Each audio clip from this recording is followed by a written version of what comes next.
শিক্ষার্থী বন্ধুরা কেমন আছো সবাই? আশা করছি তোমরা সবাই ভালো আছো। আজকে তোমাদের সাথে আলোচনা করছি অনুশীলনী 5.2 হতে 15 নাম্বার সরল করো অঙ্কগুলো নিয়ে আলোচনা করব। 13 নাম্বার আর 14 নাম্বার নিয়ে গত ক্লাসে আমার একটা অংশ ছিল, সেই অংশতে আমি ভাগ কিভাবে করতে হয়, গুণ কিভাবে করতে হয় সে বিষয়ে বিস্তারিত আলোচনা করেছি এবং কয়েকটা গুরুত্বপূর্ণ অঙ্ক তোমাদের সাথে আলোচনা করেছি। এখন সে অঙ্কগুলোর আলোকে তোমরা 15 নম্বরের সরল করো অঙ্কগুলো করতে পারবে, তবে এই অঙ্কগুলোর সাথে এই অঙ্কগুলোর কিছুটা পার্থক্য আছে। ওইখানে শুধুমাত্র ভাগ আর গুণের কাজ করছিলাম, এখানে কিন্তু ভাগ গুণের কাজ তো আছেই, পাশাপাশি যোগ বিয়োগের কাজ, লসাগু গসাগুর কাজও আমাকে করতে হবে। তো আশা করছি তোমরা বই খাতা নিয়ে বসছো এবং সাথে সাথে আমার অঙ্কগুলো চর্চা করছো। প্রথমে আমাকে যেটা করতে হবে, যেহেতু এখানে ব্র্যাকেট আছে, প্রথম বন্ধনী আছে আর কি, বন্ধনীর ভিতরে কাজগুলো আগে করতে হবে। আমি প্রথমে এখানে যা আছে তা লিখলাম, প্লাস এখানে 2x আছে, 2x বসাই দিব। এখানে 1 মাইনাস x স্কয়ার আছে, তোমরা তো জানো এটা হলো 1 স্কয়ার, 1 স্কয়ার মানে 1 হয়, a square minus b square, অর্থাৎ 1 plus x into 1 minus x। এখন এখানে যেহেতু প্রথম বন্ধনী ব্যবহার করেছি, তুমি চাইলে এটা দ্বিতীয় বন্ধনী করতে পারো। এটা দ্বিতীয় বন্ধনী দিলাম, ইনটু এখানে মধ্যে কোনো সাইন নাই, তার মানে ইনটু আছে, এটা বুঝে নিতে হবে। x আর x স্কয়ার মধ্যে লসাগু হলো x স্কয়ার, x দিয়ে x স্কয়ারকে ভাগ করলে x, 1 গুণ করতে হবে x মাইনাস এটা হলো 1, অর্থাৎ x স্কয়ার দিয়ে x স্কয়ারকে ভাগ করলে 1, 1 দিয়ে 1 কে গুণ করলে 1। আবার লসাগু নিব, এই দুইটা ভগ্নাংশের মধ্যে লসাগু কি আসে 1 plus x into 1 minus x। এখানেও ভগ্নাংশের কাজ আছে, তোমাদের জন্য আমি অনুশীলনী 5.1 সুন্দর করে কিভাবে লসাগু নির্ণয় করতে হয়, ভগ্নাংশের যোগ বিয়োগ করতে হয় সেখানে ক্লাস নিয়েছি। তোমরা যদি ক্লাসটি করতে চাও, তোমরা আমার চ্যানেল থেকে ওই ক্লাসটি দেখে নিতে পারবে।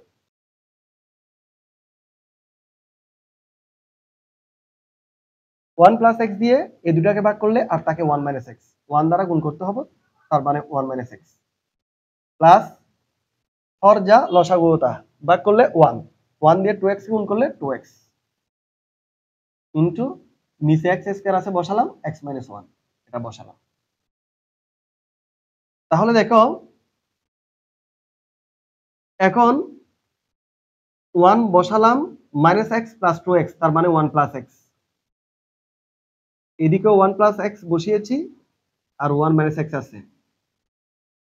একটা বিষয় খেয়াল করো, এখানে আছে 1 মাইনাস x, এখানে আছে x মাইনাস 1, তাহলে কি করা যায়? আমি যেটা করব সেটা হলো মাইনাসটা কমন নিব, মাইনাসটা কমন নিলে আগেরটা পরে, পরেরটা আগে। বিষয়টা মনে রাখার জন্য বলছি আর কি, আগেরটা পরে, পরেরটা আগে যদি মাইনাস কমন নাও। তাছাড়া মাইনাসে মাইনাসে প্লাস, অর্থাৎ 1 এর আগে প্লাস আসছে, এটা প্লাস ছিল, প্লাসে মাইনাসে মাইনাস, অর্থাৎ এখানে মাইনাস আসছে 1 মাইনাস x, আর এদিকে কি রইল x square, 1 plus x, 1 plus x, 1 minus x, 1 minus x। তাহলে উপরে উপরে কিছুই নাই, কিছু না থাকা মানে মাইনাস 1, আর নিচে হলো x স্কয়ার। নিচে এই x স্কয়ারটা আছে, আর উপরে যেহেতু কিছু নাই 1 আছে আর এখানে মাইনাস আছে, সেজন্য মাইনাস 1। সুতরাং নির্ণয় সরল মান -1 ডিভাইড বাই x স্কয়ার। এটাই হলো তোমাদের 15 নাম্বার ক্ষয়ের সমাধান। এখন তোমাদের সাথে আলোচনা করব 15 নাম্বার 6 নাম্বার অঙ্কটা। এই অঙ্কটা দেখে বুঝতে পারছি এই অঙ্কের জন্য অবশ্যই সূত্রের প্রয়োজন আছে। তাছাড়া বীজগণিতের যে অঙ্কটাই করো না কেন অবশ্যই সূত্রের ব্যবহার করতে হবে, বেশিরভাগ অঙ্কে ব্যবহার করতে হবে। তার জন্য তোমাকে অবশ্যই সূত্র জানা থাকতে চাই।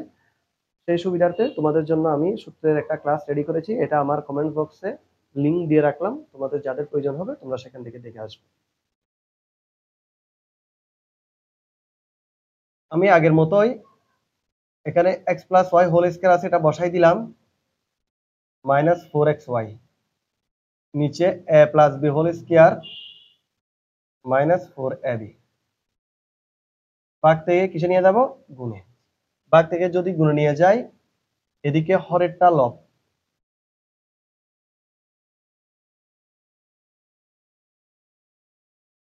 আর এদিকে লবেরটা হর,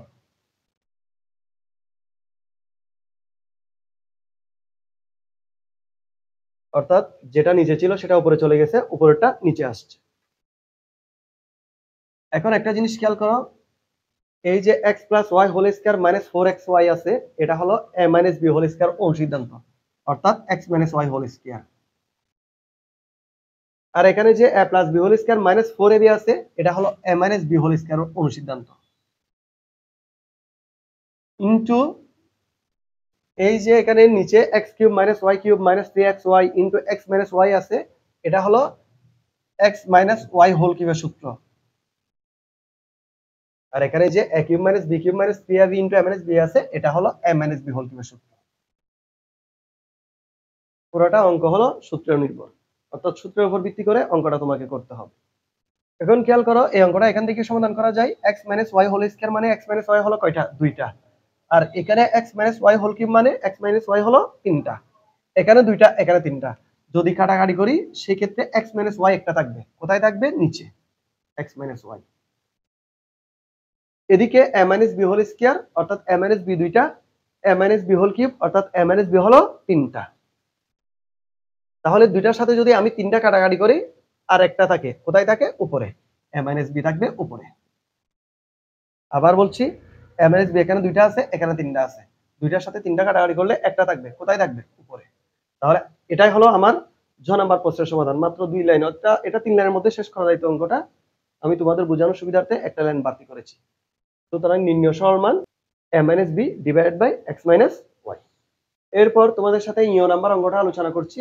এখানেও প্রথম বন্ধনীর ব্যবহার আছে, মধ্যে ভাগ চিহ্ন আছে, এবং এখানে সরল করতে হবে। ঠিক আছে? তাহলে প্রথমে সরলের কাজে যে কাজটা করতে হয়, এখানে যেহেতু যোগের কাজ আছে, আমাকে লসাগু নির্ণয় করতে হবে। লসাগু কিসের উপর নির্ণয় করতে হয়? হরের। হর আছে বি এবং এ। বি এবং এ এর লসাগু হলো এ বি। বি দিয়ে আমি এ বি কে ভাগ করব, আর তাকে এ, অর্থাৎ বি বি কাটা, তাহলে কি থাকে? এ। এ দিয়ে একে গুণ করলে এ স্কয়ার, প্লাস এ এ কাটা, আর তাকে বি, বি দিয়ে বি কে গুণ করতে হবে বি স্কয়ার, প্লাস 1 দিয়ে এ বি কে গুণ করো এ বি। ভাগটা বসালাম। ঠিক একইভাবে এখানে লসাগু নিব, বি স্কয়ার, বি স্কয়ার দিয়ে বি স্কয়ার কে ভাগ করলে 1, 1 দিয়ে এ স্কয়ার কে গুণ করলে এ স্কয়ার, প্লাস বি দিয়ে বি স্কয়ার কে ভাগ করলে বি, বি দিয়ে এ কে গুণ করতে হবে, হর দিয়ে ভাগ, লসাগুকে হর দিয়ে ভাগ, লব দিয়ে গুণ, বি দিয়ে এ কে গুণ করলে এ বি, প্লাস 1 দিয়ে বি স্কয়ার কে গুণ করো বি স্কয়ার, ইকুয়াল এ বিটা বসালাম, এ স্কয়ার প্লাস এ বি কে মধ্যে নিয়ে আসছি, প্লাস বি স্কয়ার লিখলাম, ইনটু অর্থাৎ গুণ, গুণের বেলায় হরেরটা লব, লবেরটা হর, বি স্কয়ার নিচে ছিল উপরে চলে যাবে, আর এদিকে উপরে এ square plus A B plus B square ছিল, সেটা কোথায় আসবে? নিচে আসবে। এখন দেখো, এটার নিচে এটা উপরে সম্পূর্ণ মিল আছে, সেজন্য ভাগ করে দিলাম। এখানে বি একটা, এখানে হলো বি দুইটা। আমি যদি একটা দিয়ে দুইটাকে কাটাকাটি করি, বি আরেকটা থাকবে কোথায়? উপরে। নিচেরটা তো চলেই গেল, নিচে আর কি আছে? এ আছে। মাত্র 3 লাইনের মধ্যে অঙ্কটা সমাধান হয়ে গেল। তাহলে এই অঙ্কগুলো যদি বুঝো, পরীক্ষায় এই অঙ্কগুলো 4 নম্বরের জন্য আসতে পারে, অথবা সংক্ষিপ্ত 2 নম্বরের জন্য, অথবা খ অংশে আসবে। যেভাবে হোক না কেন 2 অথবা 4 এভাবে করে আসবে। তাহলে তুমি যদি অঙ্কগুলো মোটামুটি বুঝো, তাইলে একটা অঙ্ক করতে তোমার জন্য সর্বোচ্চ 1 মিনিট সময় লাগতে পারে। তবে তোমাকে অবশ্যই সূত্রগুলো আয়ত্ত করতে হবে, লসাগু গসাগু আয়ত্ত করতে হবে, সরল জানতে হবে, আর অঙ্ক কিভাবে সমাধান করবে সেটার একটা পলিসি জানতে হবে। আজকের ক্লাসটি এতটুকুই রাখলো। এর পরবর্তী অংশ নিয়ে আলোচনা করা হবে। ততদিন পর্যন্ত ভালো থাকো, সুস্থ থাকো। আল্লাহ হাফেজ।